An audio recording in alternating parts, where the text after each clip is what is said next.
أرجو من الأخوة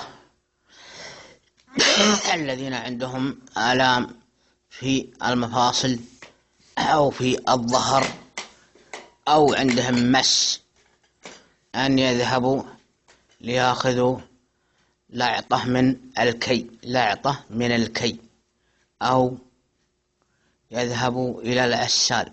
أنا الآن فاتح لي محل منحل عسل، يوجد عندي منحل عسل وبيع العسل من 500 ل400 واللي يعزه أعطيه أقل. منحل عسل، عندي منحل للعسل.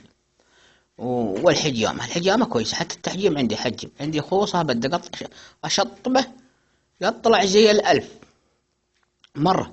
يتحسن عندها النظر، ويتحسن عندها البصر، ويتحسن عنده دقة القلب، ويتحسن عنده كل شيء، يتحسن عنده مرة، كأنه أبو 50 سنة يطلع لكأنه أبو 20 سنة مرة.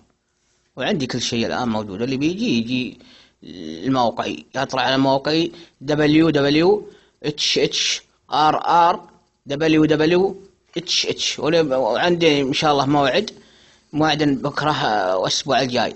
نايف سيبان بنصلح لك كي، لازم نضرب بكي هو مشبب، أعطيهم صوتين كي إن شاء الله وبعدها يضبطون ونجرب فيه. من إنسان طلع البرهان ممتاز معهم ولا عاد سافر وخلاص تجونا، ترى بعد ممتاز لكل شيء.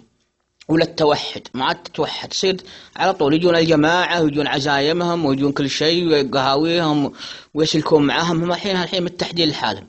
نايف سيبان مشبب تلقاهم لحالهم خلاص، كي على طول تلقاهم في وسطك مع الجماعة ومع حفلهم ومع مناسباتهم ومع رايهم ومع فكرهم، مرة ما يروحون. الأسبوع الجاي موعدهم إن شاء الله بربطهم بحبال، بس بدوري حبال طيبة ما يطرحهم وش كبار الثيران ذولا. ولكم تحياتي.